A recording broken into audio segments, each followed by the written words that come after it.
कहानी के शुरू में हम देखते हैं एक छोटे से गांव के एक छोटे से घर में दो माँ बेटियां रहती हैं, इलारा और उसकी माँ। उनके घर में एक जादुई शीशा और एक जादुई घड़ी है जो उनके नाना ने दिया था, जो दो दुनियाओं को मिलाता है। पर एक दिन इलारा की माँ उसमें फंस जाती है। वह उसमें अपने माँ बाप से मिलने जाती है, लेकिन वह उसमें फंस जाती है।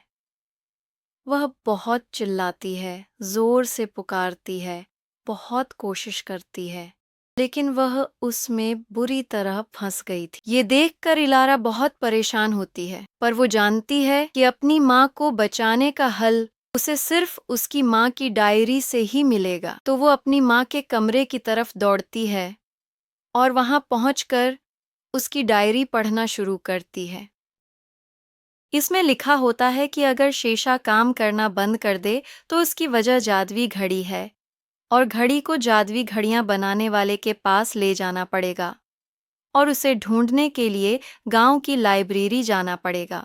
हल मिलते ही लारा अपनी माँ को बचाने के लिए घर से निकलती है और दौड़ते हुए गांव की लाइब्रेरी की तरफ जाने लगती है। लाइब्रेरी में पहुंचकर इलारा यहाँ वहाँ देखने लगती है और लाइब्रेरियन को ढूंढने लगती है। इतने में लाइब्रेरियन उसके सामने आ जाती है। वो इससे पूछती है, तुम कौन हो? तो उलारा उसे बताती है, मैं उलारा हूँ और मुझे मेरी माँ ने भेजा है। लाइब्रेरियन कहती है, फिर तो तुम बिल्कुल सही जगह आई हो। तुम्हारी माँ ने मुझे किताब दी थी। आओ, मैं तुम्हें वो किताब दे दूं।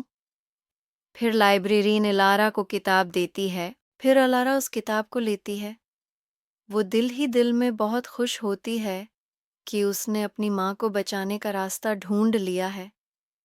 फिर वो इस किताब को पढ़ना शुरू करती है, पर उसे कुछ समझ नहीं आता। तो वो लाइब्रेरियन से पूछती है।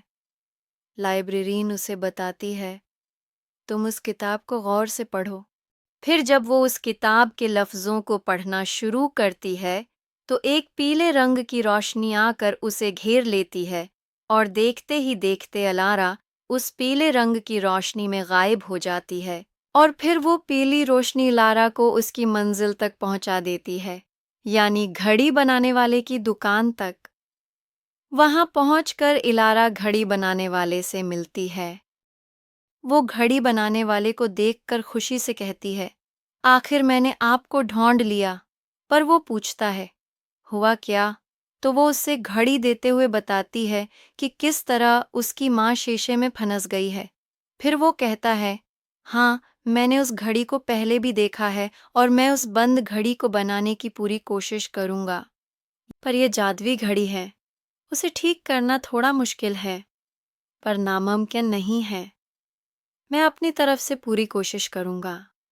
ये कहने के बाद वो अपने जादुई आलात से उस घड़ी को बनाना शुरू करता है। बहुत देर मेहनत के बाद आखिरकार घड़ी चल पड़ती है और फिर वो घड़ी इलारा को दे देता है। इलारा इस घड़ी को हाथ लगाते ही गायब होकर घर पहुंच जाती है, जहां उसकी माँ पहले से उसका इंतज़ार कर रही होती है। वो इलारा को देखकर कहती है, मेरी बच्ची, आखिर तुमने कर दिखाया। और इस तरह लारा अपनी माँ को बचाने में कामयाब हो जाती है।